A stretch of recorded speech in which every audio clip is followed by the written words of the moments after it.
할렐루야. 하나님 영광 받으신 줄 믿습니다. 여러분 기분이 어떻습니까? 우리 시온 찬양대는 어떻습니까? 우리 충성로 교회는 어떻습니까? 여러분 건강은 어떻습니까?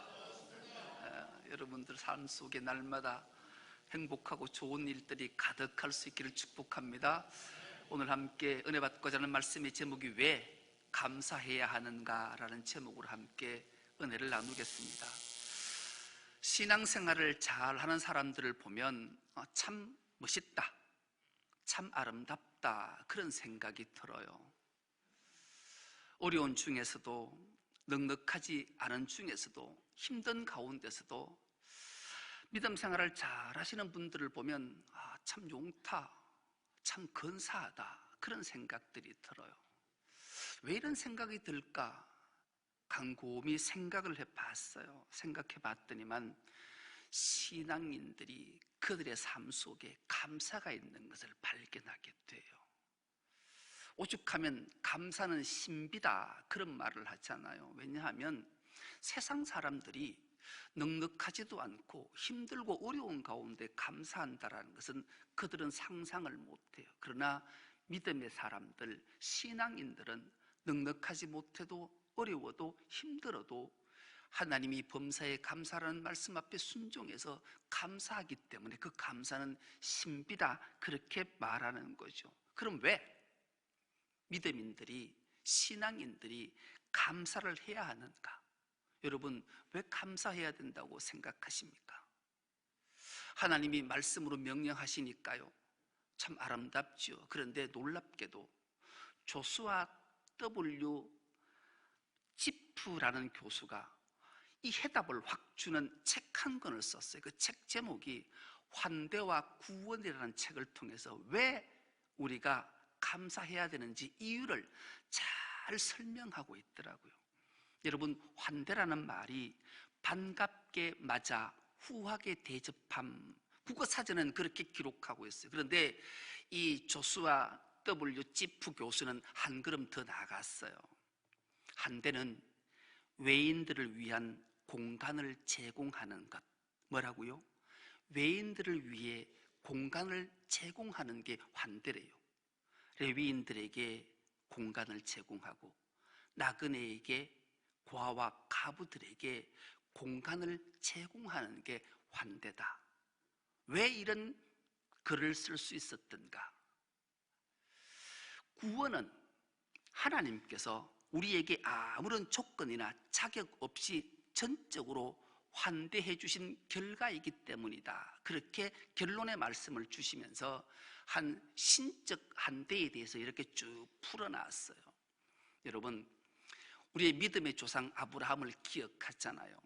그가 갈대아 우르 땅에서 우상을 섬기며 우상을 만들어 파던 인물이었어요.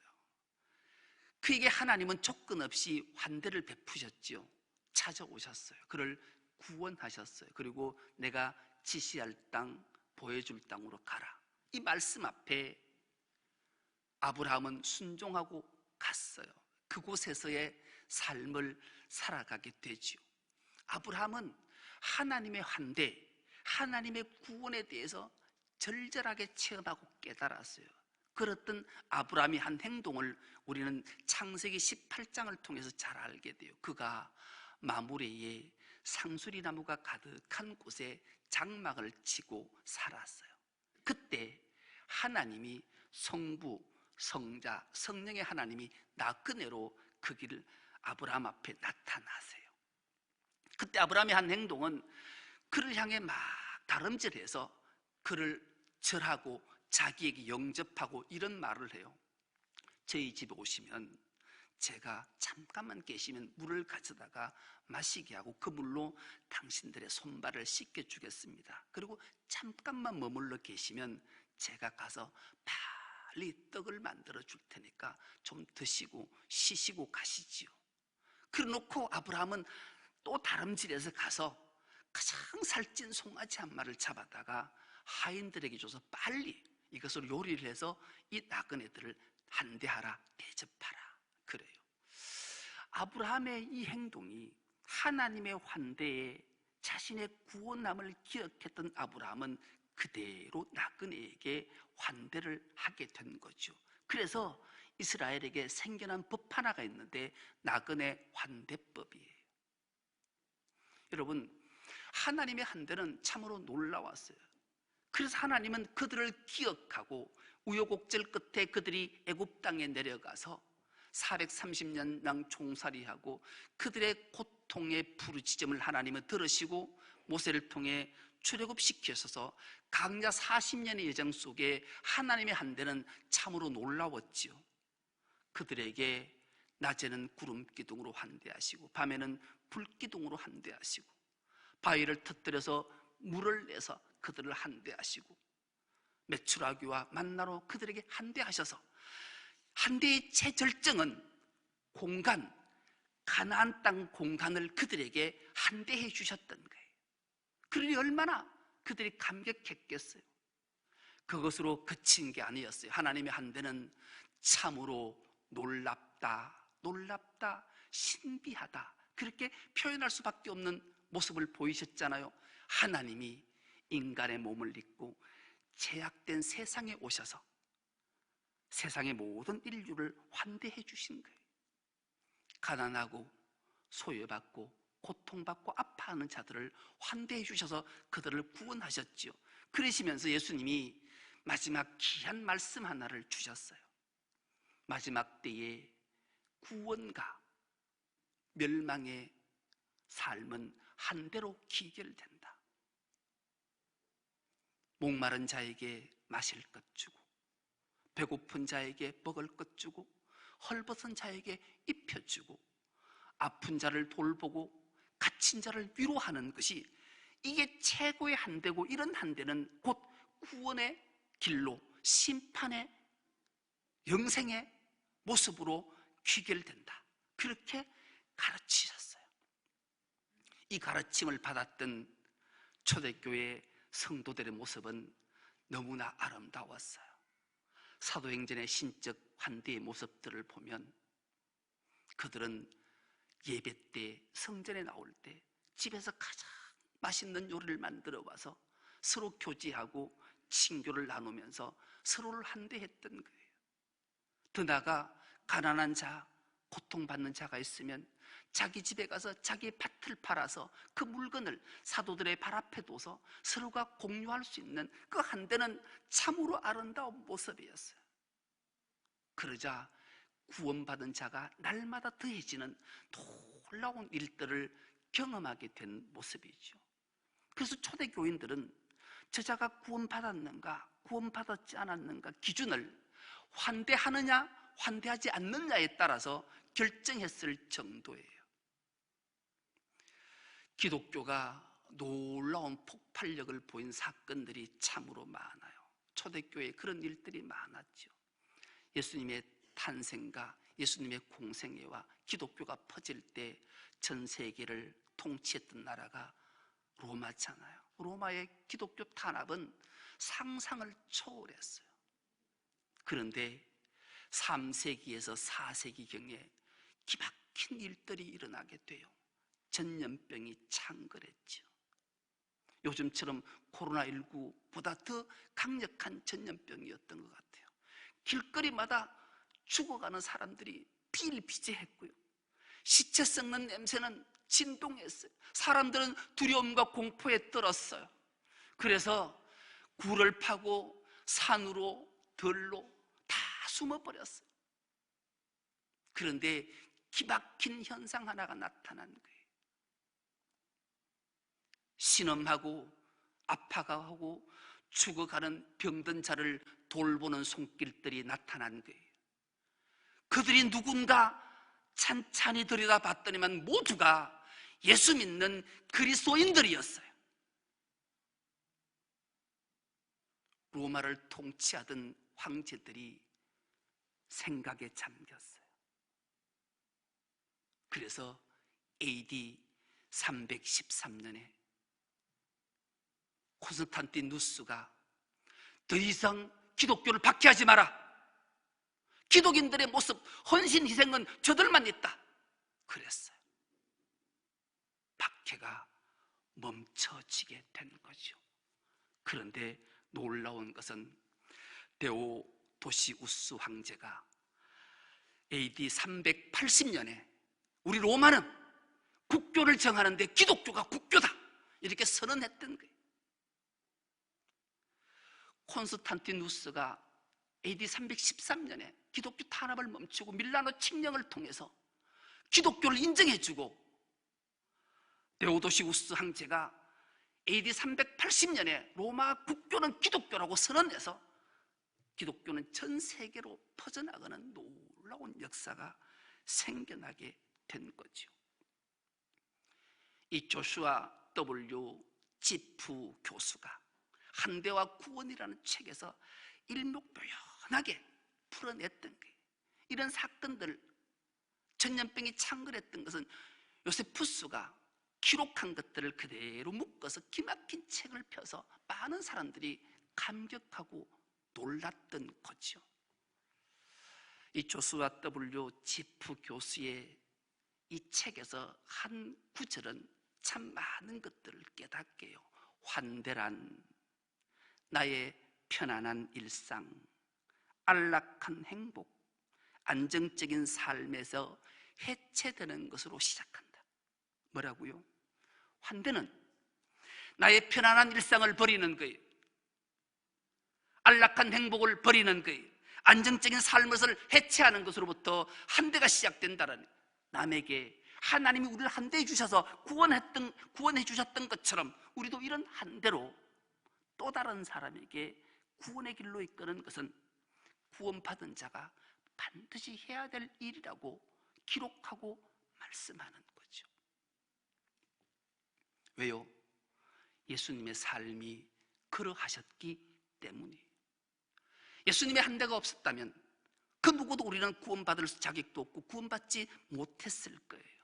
그러므로 우리가 예수의 제자된 자로서, 또 예수님으로부터 보냄받은 자로서 마땅히 이런 한대의 삶을 사는 것은 기독인으로서, 직분자로서, 사명자로서 반드시 해야 될 일임을 우리에게 알려주고 말씀하는 거죠. 오늘 본문은 이렇게 시작하고 있습니다. 뭐라고 말씀하시나요? 내 하나님 여호와께서 내게 기업으로 주어 차지하게 하실 땅에 내가 들어가서 거기에 거주할 때에, 한데 가나안 땅 공간을 한대해 주셔서 거기에 살아갈 때에 너희가 수고 하나도 하지 않았지만 그게 아름다운 만물을 거두게 되고 수확하게 될 때에 너희는 그것을 수확해서 만물을 강주리에 담아서 제사장에 가져가서 내가 반드시 지정하는 그곳에 가서 감사하고 제사하고 예배드리라, 그렇게 말씀하시잖아요. 이 만물이란 말은 두 가지 뜻이 있어요. 처음 거둔 열매라는 뜻과 가장 아름다운 것. 하나님 앞에 감사로 나올 때 반드시 우리가 기억해야 될 것, 하나님의 한대로 구원받은 자라면 마땅히 감사해야 할 방법은 가장 아름답고 가장 좋고 가장 처음 것들로 하나님 앞에 나와 감사하고 예배하라, 주님이 말씀하시는 거죠. 그리고 무엇보다도 하나님이 택하신 곳에서, 성전에서 감사하고 예물 드리고 예배하라, 주님이 말씀해요. 어떻게 해요? 오늘 본문 10절을 우리가 다시 한번 한 목소리로 합독해 보겠습니다. 시작. 여호와여, 이제 내가 주께서 내게 주신 토지 소산의 만물을 가져왔나이다 하고 너는 그것을 내 하나님 여호와 앞에 두고 내 하나님 여호와 앞에 경배할 것이며. 아멘. 이렇게 하나님의 한대와 구원받은 자가 하나님 앞에 만물의 소산물을 가지고 와서 하나님 앞에 경배하라, 주님이 명령하시는 거죠. 우리가 하나님의 한대로 구원받았으면 마땅히 하나님 앞에 감사로 나와야 될 이유가 여기 있음을 다시 한번 우리에게 일깨워 주는 거죠. 그럼 왜 처음 익은 열매, 처음 얻은 열매, 가장 좋은 열매로 택하신 성전에서 감사해야 하는가? 하나님의 한대를 기억하고 구원을 기억하고 하나님이 내 생애 최고이십니다 를 고백하는 길이기 때문에 그렇게 하라고 우리에게 말씀하시는 거예요. 여러분, 우리 마음에 감사가 이렇게 중요한 이유를 기억해야 돼요. 여러분, 우리들 중에, 세상에 사는 모든 사람들 중에 돈이, 재물이 넉넉한 사람이 있을까요? 없을까요? 여러분, 한 사람도 없어요. 삼성의 재벌은 넉넉하고 풍요로워서 나는 넉넉하다 그렇게 생각할까요? 천만의 말씀이에요. 세계 최고의 부자가 나는 넉넉하다, 부족함이 없다, 나는 풍요해, 이만하면 됐어 하는 사람이 있을까요? 없어요. 왜요?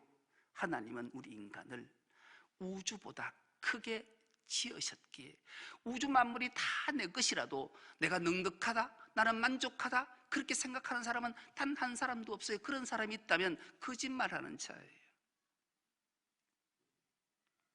사람은 넉넉하지 않아요. 충족이 되지 않아요. 여러분, 인생을 살다 보면 사고 싶은 건 많지요. 저도 사고 싶은 거 되게 많아요. 사야 될 것도 되게 많아요. 입고 싶은 것도 많아요. 먹고 싶은 것도 많아요. 그럼에도 불구하고 이것들을 포기하고 감사하는 이유는 주님이 나를 한 대 주셔서 구원하셨기에 그 감사를 기억하고 하나님 앞에 감사하는 마음을 갖는 게 신앙인이요 믿음의 사람이 해야 될 일이기 때문인 거예요. 이런 마음이 우리 마음판에 자리 잡는 은혜가 있기를 축복합니다.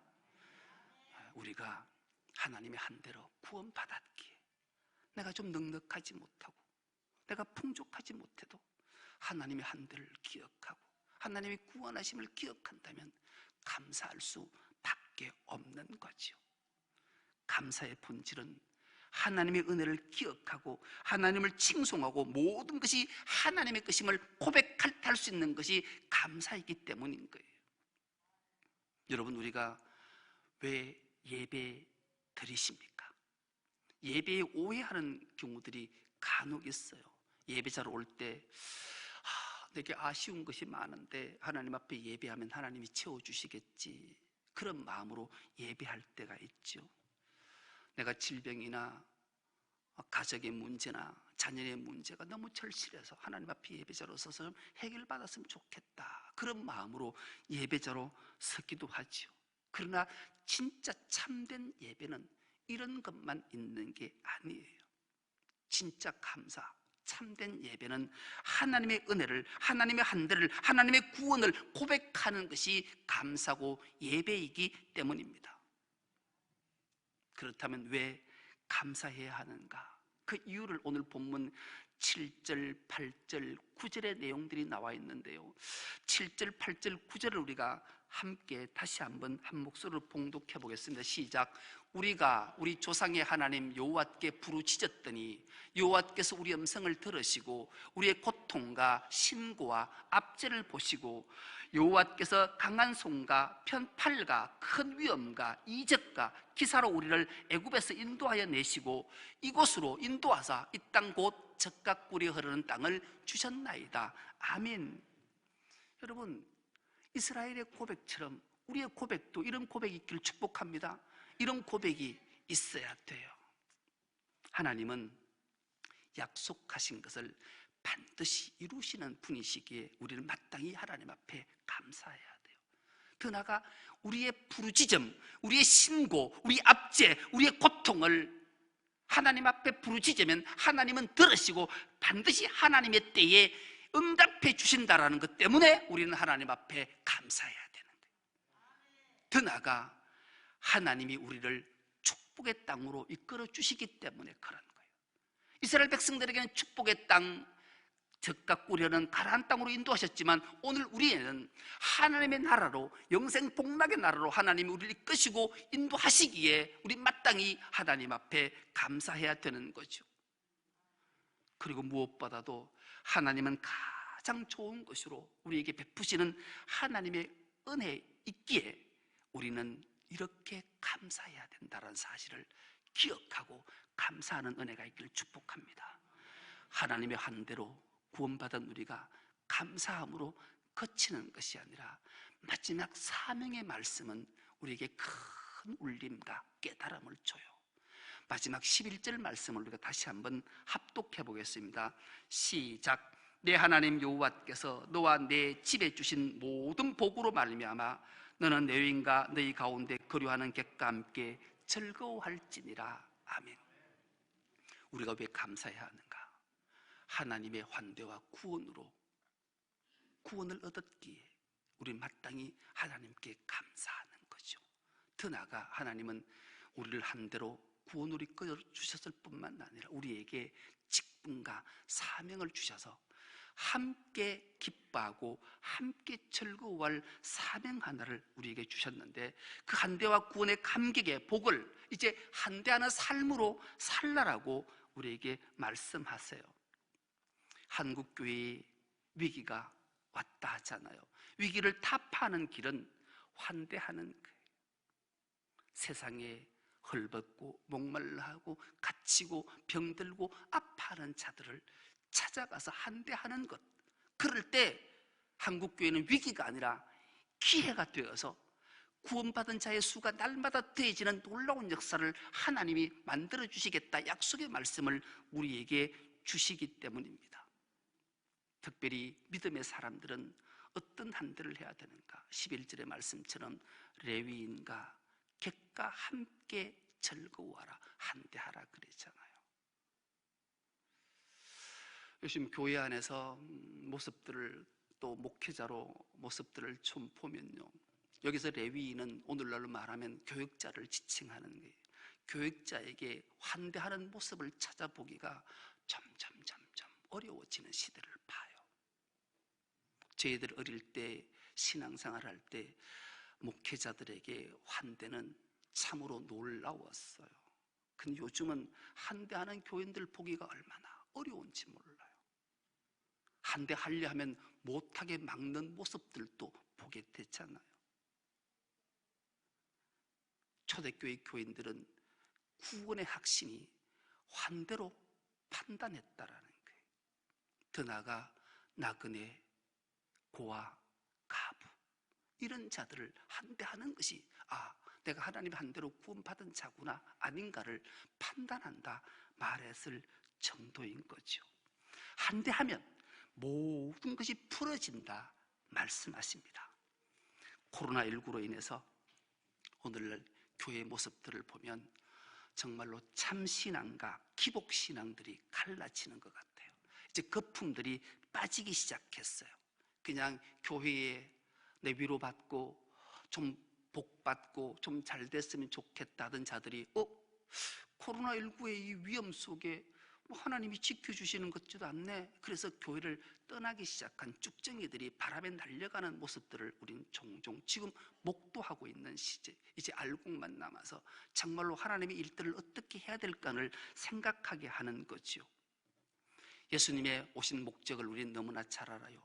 마가복음 10장 45절의 말씀은 우리에게 이 말씀을 주시잖아요. 인자가 온 것은 섬김을 받으려 함이 아니라 도리어 섬기려 하고 자기 목숨을 많은 사람의 대속물로 주려 함이니라. 이것이 하나님의 최고의 한대셨던 거예요. 이 한대로 우리가 구원함을 받았다면 마땅히 우리도 환대의 삶을 살아가는 것은 마땅히 해야 될 일들인 거죠. 한국교회의 위기가 왜 왔을까요? 한국교회는 유람선이었기 때문이다, 그렇게 판단하는 학자들이 많아요. 그저 즐겁게, 그저 평안하게, 그저 행복하게 사는 것이 좋지 않냐? 교회는 유람선이 아니에요. 교회는 구조선이에요. 구원선이 교회라는 사실을 우리는 기억해야 돼요. 이제 한국교회가 양적 팽창을 하는 유람선이었다면 이제 쭉정이들을 다 날려보내고 알곡들이 남아서 구조선, 구원선이 되어서 지금도 헐벗고 고통받고 절망과 좌절 속에 지옥으로 가는 행군들을 구원해서 구조선에 태워서 하나님의 한대와 구원을 선포할 때가 지금이라 주님은 말씀하심을 우린 기억해야 돼요. 심판의 기준이 환대이기 때문입니다. 하나님의 놀라운 한대로 구원받은 우리가 이제 왜 감사해야 되는지를 알았으니 먼저는 하나님께 감사하고 이웃에게 한대함으로 하나님을 기쁘시게 하는 우리 청소년교회 모든 건속 다 될 수 있기를 간절히 기도합니다. 하나님 아버지, 감사합니다. 감사의 달 두 번째 주일을 우리에게 허락하시고 하나님 앞에 예배자로 서서 왜 감사해야 되는지 말씀을 통해 주셨사오매 이 말씀을 마음판 깊이 새겨서 주의 크신 뜻을 온전히 행할 수 있는 주의 모든 건속들 다 되게 하여 주옵소서. 감사드리오며 예수님의 이름으로 기도드리옵나이다. 아멘.